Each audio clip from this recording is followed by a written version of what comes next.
Happy Friday and welcome to Smell the Coffee with Diana Master and Glenora Shipura. We couldn't be more excited that it's Friday.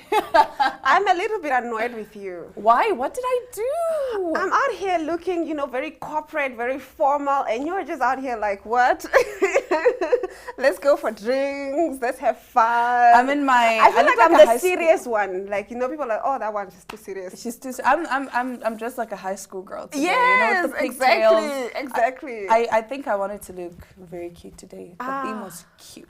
I see. You should have told me so that, we match or do something, because now I feel like I'm looking like, yeah, that one is very serious. She's very serious. She's going to read you the news. Exactly. You're reading the news. I'm all like, oh my gosh, stop. That fake girl. Oh my gosh, stop. Stop it.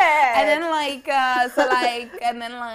the only thing that's missing is the gum. So I'm like, that you pull out, and then you must like, go exactly. away. Yeah, but how are you doing? I'm doing very well. It's a Friday finally. We're going out, right, this weekend? We didn't go out last weekend. We are? Oh, yes, we are. We Where need to. I don't know where. But we need to have like a girls' talk. We do. We are. It's so long overdue. It's so long overdue. I need to update you on the calendar if you know what that means. Okay. And we still need to have that discussion about the twin flames and the whatnots. We have a lot. We have a lot to talk about. And obviously, Smell the Coffee just gives us, 30 minutes? Guys, yeah. Come on. But since we're here, I'm taking this opportunity to call out some people. Tia James Wilson, because he missed my birthday dinner. Oh yes, he was one of the people who was not there. One of the people that missed it, him and Ashwin Bedi. So apparently, they're going to take me out for lunch. Oh! Apparently. So, at Tia James Wilson and at Ashwin Bedi, I am patiently waiting for my birthday lunch. Yes. Yes. It's only fair. It's only fair. Last year I missed your birthday dinner. And you had to make it up to me. And I took you for breakfast. So because I take my birthday personally. It's only fair that they take you for lunch, and you need to order like the most expensive bottle of champagne. You know what I'm saying? I agree. Yes. I agree. Because if you had to pay the price, they also have to pay the price. Yes, exactly. So the most expensive bottle of champagne. Make that two, because it's the both of them. The both of them. So one pays for one pays for our one, and then they come together, they pay for the meal. Yes. I like that. And then I come later, so we finish the other bottle. So we finish the other. You see, I like how you think. Great minds think alike. But don't go anywhere. We will be right back after the short break with our top stories.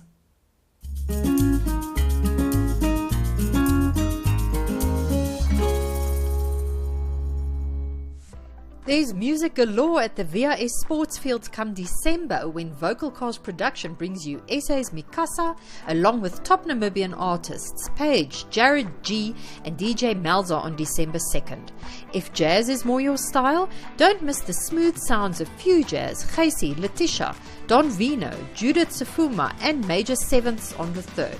You can enjoy each event individually, or you can easily make a weekend of it too. Get your tickets online via eticket.my.na or at the NMH offices in General Muhammad Murtala Avenue, Eros. Brought to you in conjunction with Republicane, Exhibition and Events Warehouse, Yango, DB Audio and the Windhoek Country Club and Resort. See you there!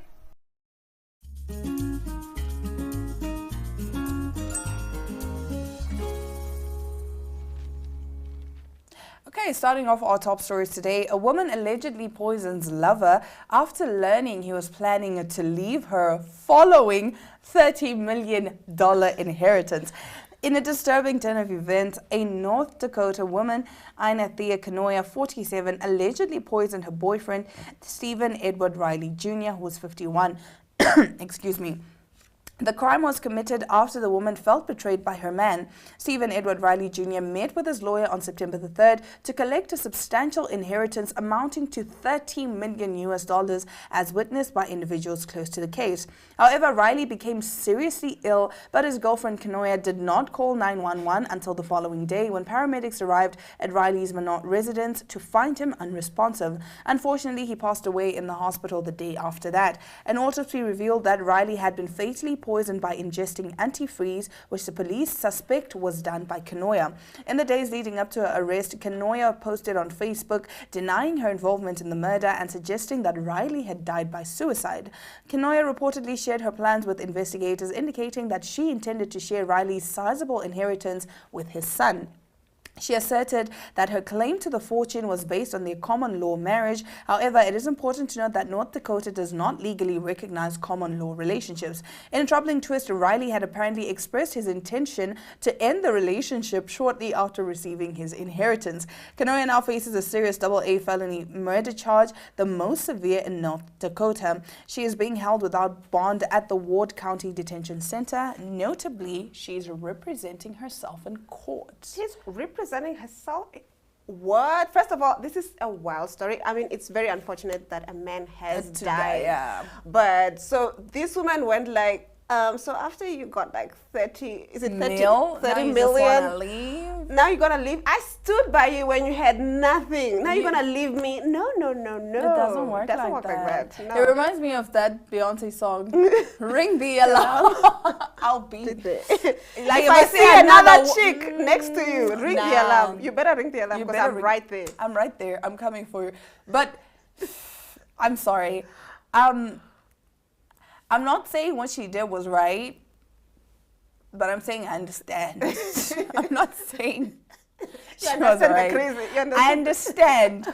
Because, like you're saying, I stood by you when you had nothing. And then now you inherit $30 million and you want to leave me? Let me tell you what was happening. First, he was dating within his tax bracket. And now his tax bracket increases. Like, yes, like, babe, I would want to stay with you. But you know, like... We're not in the same tax bracket. It doesn't work. It doesn't work, yeah. Oh, it won't work. Yeah. It was that. It was, tax bracket was here. You were there. Yes, cool. Good. But now that my tax bracket is up there, we're not on the same level. It doesn't work like that. Now I can actually go for the women that I actually always wanted. But I didn't think I can get. I actually saw that somewhere, a Facebook post. Come at these hands that think that because you stayed with them all these years when you had nothing, and they feel like you need to be loyal to them. No, it doesn't work like that. Now I can actually go for the women that I always wanted. But I always say, choose a woman that fits your budget. That fits your budget, because yes. People always say, oh no, women love money. No, just choose one within your budget and stick to that. Exactly. Because for the right one, if I say, listen, I want a trip, I want a vacation to Paris right now, he's going to be like, I bet. But for someone who can't afford that, like, oh, she's so high maintenance and she requires so much. She's a diva. Listen, I'm a princess, first of all. She's a queen. I'm not a queen. Queens have too much stress. I'm a princess. We'll stick to that. Yeah, I hear you. A queen has to rule, has to think. She has to, no, as a princess, I just live soft. And everyone that has been in my life knows. Well, in our next story, something that is not so soft. A man drank warm urine after delivery driver confused cups in food order. A man has been left rather disgruntled after drinking warm urine after his delivery driver got confused with the cups in their food order. Caleb Woods from Utah ordered some chips and a milkshake from Chick-fil-A using the food delivery app GroupHub, according to Fox 59. However, he was certainly in for a surprise when his meal arrived, and what he assumed to be the milkshake was less than satisfactory. When I started eating my meal upon delivery, I put a straw in my cup that was delivered and took a sip, Woods told the outlet. I soon discovered that the cup delivered to me from the GroupHub driver was a warm cup of urine. As you would expect, Woods immediately got in contact with his driver and called him back to his house. The interaction between the pair once the driver returned was caught on Woods' home camera, and it was heated to say the least. Now, did you confuse the cups? Because, like, dude, it's a half full of pee, Woods said. Do you realize this is pee? The driver explained that he had 2 cups in his car and that he had got confused as to which one was filled with pee and which was the milkshake. Oh my gosh. No. I was making gagging faces. I saw you. Oh my word, that's so disgusting. That's the worst thing that, because the fact that it was warm, oh my God. Okay, I get it that he didn't feel the cup, So you just put, usually just put in the, oh my word, and then you're probably very thirsty, so that first gulp is like, okay, thank you. you know, that first like, it's like, oh, yeah, that was disgusting. No. That was this. So apparently I'd the sue driver, him. because they work so many hours and they don't He have, pees in cups. yes, that's how they get by. Why leave that cup in your cup holder and then confuse it? Because like, it's bad enough you But gave it- also oh, the gosh. fact that milkshake and urine, just in terms of mass density, Exactly. like this one is heavier than Yeah, the like other you're one, likely and you can to- feel that this is lighter.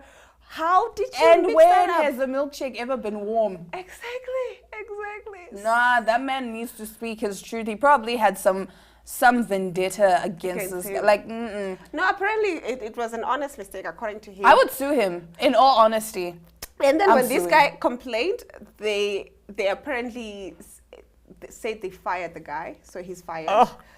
I'm sorry. I'm just thinking about honestly, the whole. it's just the trauma of it. Like, encounter. oh my word, I have someone's pee in my. You know when you're hungry. When I order food, I'm usually very hungry and I'm so Okay. excited. Okay. Just to end up. Let's move on before I end up throwing up live on camera. Ugh. Okay. To someone who has been branded a piece of bleep. So Justin Timberlake has been branded a piece of bleep for allegedly urging Britney Spears to abort their baby. Britney Spears' ex-boyfriend has branded Justin Timberlake a piece of dot for allegedly asking the singer to abort his baby. The 41-year-old toxic performer told in her The Woman in Me memoir how she terminated the former NSYNC star's child when they were dating between 1999 and 2002 as he wasn't ready to be a dad. And her former high school partner Donald Reg Jones has now slammed the entertainer over the claim. Jones, now 45, who dated Spears from 1996 to 1998, told the New York Post, "Any man who's going to ask a woman to have an abortion, then he's a piece of dash in my book." Spears said in her tell-all autobiography she wanted to keep Timberlake's baby, adding, "I love Justin so much. I always expected us to have a family together one day. This would just be so much earlier than I'd anticipated." The mom of two added about how the 42-year-old singer, who is now settled with his actress wife Jessica Biel, 42, and their two children, was not ready to become a father. Justin definitely wasn't happy about the pregnancy. He said, "We weren't ready to have a baby in our lives, that we were way too young. I'm sure that people will hate me for this, but I agreed not to have the baby. I don't know if that was the right decision," and yet Justin was so sure that he didn't want to be a father. She also revealed the excruciating abortion was done at home so no one would find out. What did they do it themselves, or did they I think hire that someone come in and do the that abortion. sounds so horrible. Like and also you can't even seek help, you know, in terms of psychological help, Yeah. because you need to keep this a secret. But honestly, the early 2000s were hella toxic. And Justin, I think we need to come for him. Do you know that he released Cry Me a River after they broke up, insinuating that Britney Spears was the unfaithful one? apparently she was. In her memoir, she also said Oh, like, that Justin broke up with her. So it's actually funny how she he really broke up. did cheat. It's funny how he broke up with her. Again, a piece of bleep. He just texted her while she was on set filming a commercial saying, "It's over, exclamation mark, exclamation mark, exclamation mark." How old That was it. Justin when they did I it? think he was like 21. He was a baby, man. He was a baby. a kid. He was- But then and apparently Britney was on the floor crying and she couldn't even finish the shoot. But then her manager or whoever was on set working with her told her that, "Okay, listen, you just need to finish it so that you show this guy how much he's lost. Like he's lost a gem and he's lost a diamond." And I'm just like, y'all were toxic. So she does say that he broke up with her because of the rumors that she was unfaithful. But in her memoir, she actually says she did have, I don't know if she says it in those explicit words to say, "Yes, I cheated on him," but she says there was something going on with the guy that she was allegedly cheating with. But it's still no excuse, because Justin, there's a lot of things that I hear that he did back in the early Apparently 2000s. he cheated with two famous people as well when him and Britney were dating. Yeah, but the fact that he was a little victim and he capitalized their breakup, that's what I didn't like. Like, not only just being the little victim, he also capitalized their breakup. Like, Cry Me a River was like, oh, every guy was like, It was oh. a big And everybody was one. like, oh, Britney is this the most horrible person, and she didn't come up with her version of the Yeah. story, which is like, oh yeah, he also cheated on me. It's Yeah. like, so you know, this is I mean, she was going through a lot with the conservatorship and all of that. Yes, So, exactly. but the fact that he said, I think it was all in good faith that they aborted the baby, because at the end of the day, imagine having a child with someone that you hate. I don't know. And also, to be fair, he said he wasn't ready at the time. Yeah. So that's also another conversation. And I think that also opens up the whole conversations around, you know, the abortion debate. Yes. Should you guys have a baby when you're not ready, or should you wait at a time when you're matured and etc.? So I would say in that there's a little bit of a gray area. I think, honestly speaking, as a couple, you need to sit down. And they were toxic. They were toxic together. So imagine all of that, and now there's a child involved. I honestly feel like, yes, as much as it may have affected Britney, she did agree to the abortion.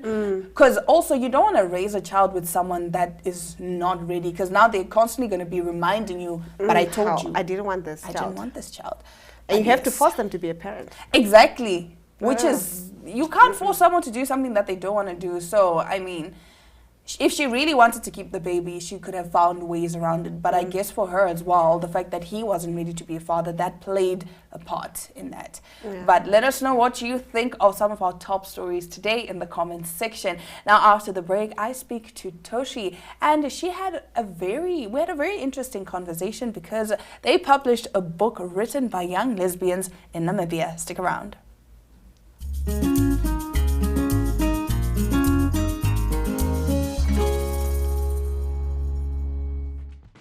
Welcome to My.NA Cars, your ultimate destination for everything automotive. I am your host, Diana Master. Teamwork makes the dream work, right? Discover the latest models, innovative technologies, and expert insights from our passionate hosts. Learn essential maintenance tips and get exclusive behind-the-scenes access to the automotive industry. Don't miss My.NA Cars on NTV every Thursday at 2100 hours. Tune in and ignite your passion for automobiles.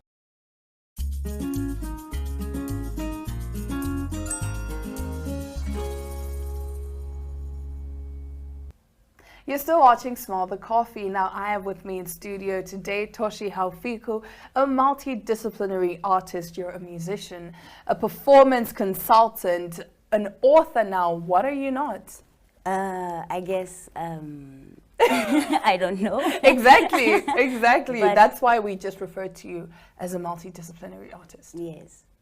Thank you. Thank you for having me. Thank you for joining us. So today we're not focusing on everything else, because we'd be here the whole day. We're focusing on what you have with you right now, the book, Going In, Coming Out, Writings by Young Lesbians in Namibia. Yes.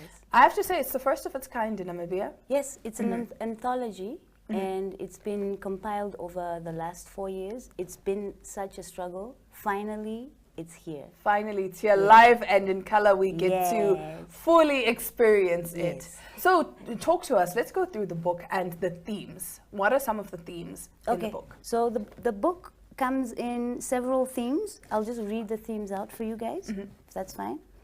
When I first saw her, love letter, and these like a bunch of poems by lesbians. Oh, that's Yes, that's nice. They're love letters to their lovers. Oh, And then we have Only Pain for Now, which is a bit more darker. Those are more darker poems. And then I Own My Body. wow. And then Family Ties, Lies, and the Child. We also struggle there by the families as definitely. lesbian women. Sinking a Boat is one of the themes. Our Freedom Country, freedom in brackets. Oh, Yeah. And then we have Between Two Mountains. Between two mountains. And then the last one is Our Names Are Strength. Our names, our strength. Yes, no. Our names are strength. Oh, Like there's strength in your name. in your name, Yes. definitely. Wow, those are some powerful themes. So, what would you say inspired the authors to write these themes? Like, already the first one that caught my mind, maybe because it's also the first one when I first saw her. Yeah. I got goosebumps because I mean, everybody remembers that first time they met their person. Yes, your first crush. Your first You never crush, forget. how they made you feel. Yes. So that's, I feel like that's more self-explanatory. What do you think inspired some of the other themes? I think just our pain, our struggle, and basically overcoming our struggle. These are some of the Challenges reasons. and Yes. that you face. Yeah. So you felt like putting it down, people would really get to experience from your perspective. See it from our side. Yes. No, it's true. Wow, that is powerful. So how does the book contribute to broader conversations about the LGBTQIA plus community, their rights and their representation? I think it's just we're sensitizing everybody through this book. We want to be more seen, and this book is just one of those ways we can be seen, leaving legacies, because this book is going to last for what, 50 years from now? Our children, grandchildren are going to see these poems, but at the same time, I think we're inspiring them to also not be afraid, you know? Because, Namibia right now is in a state where there's a fight Yes. of they don't want us, we are the minority. Government says no, you know, but the fight continues. And so I think this book is just like an addition to adding on to the fight. And adding on to the conversations that need to be had. Yes. That we're trying to avoid. Yeah. Because I feel in a way we're trying to turn a blind eye and saying, no, we don't see it, right? But these are conversations that need to be had. And I feel like that book is actually quite powerful, not just to people in the situation, but to people and women that actually want to come out. Yes. 'Cause- yes. That's the Yeah, because the title itself, Going In, Coming Out. Mm. Wow, that is beautiful. That is very powerful. So, what challenges did the authors face bringing this book to life and the story to life, like you're saying, considering the cultural and social context in Namibia? Yeah. Oof, a lot of challenges, huh? I won't lie, some women in this book are probably not with us today. Some are still struggling. Oh no. So, but the challenges they face writing this book, I think, was coming to these workshops and just being vulnerable in those spaces to basically write and then say, you know what, I'm going to have my name in this book. I'm not going to hide myself, and I'm just going to, let's see what happens, you know? Because sometimes it's hard. I can imagine. You have to stay inside. You can't come out. Because if you come out, you get disowned. You get disowned, you're at risk of so many things. Yeah. You're at risk of being hate crime because let's face it, it is a hate crime, you It know. is. So, wow, Especially- I'm getting goosebumps because I feel like, for sure, lesbian women don't really feel comfortable. Not just lesbian women, most people that are part of the LGBTQIA plus community don't feel safe. Yes. So I think this book is a step in the right direction to starting those conversations Yes. and allowing people to be vulnerable, and even for the younger generation, showing them that, yes, it is okay. It's okay. You're not alone. Yes. Okay, so now, right, what kind of impact do the authors of this book hope to achieve? I'll repeat myself, huh? In 50 years, we want the kids to see this. We would love it if they come up with more LGBTQI literature. It's something that I think that's needed. And this is just the beginning. So I think Yeah, I think you've basically said everything that you needed to say. The fact that this book for generations to come is going to inspire Yes. others, not just to come out, but to also speak their stories, tell their Yeah. side of the story. Yes, Yeah. also. Yeah, but I think it's a beautiful book. So Toshi, where can we get this book? Ooh, you can get it at Women's Leadership Center. It's in Eros, Nelson Mandela, 163 Avenue. Okay. Yeah. So And you how can much get is it? It's $100. Oh, You can afford $100, and there are some beautiful pieces of literature in there, I do have to say. Thank you so much, Toshi, for joining me today. I can't wait to read the full book, but you heard it here for yourself. You can get the full book. You can get the book at the Women's Leadership Center. It's only for $100. But stick around, more Smell the Coffee coming up after the break.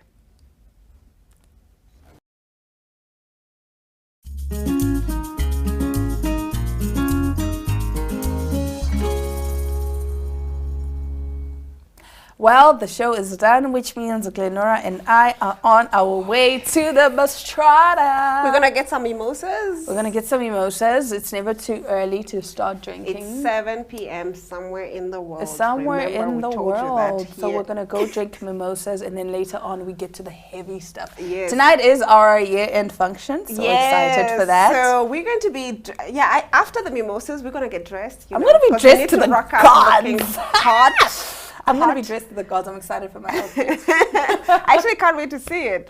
But yes, that is all the time we have for you today in Smell the Coffee. Until Monday, we do hope you have yourselves a lovely weekend. From Diana Master and Glenora Shipura, it's all our love, all our light, and adios.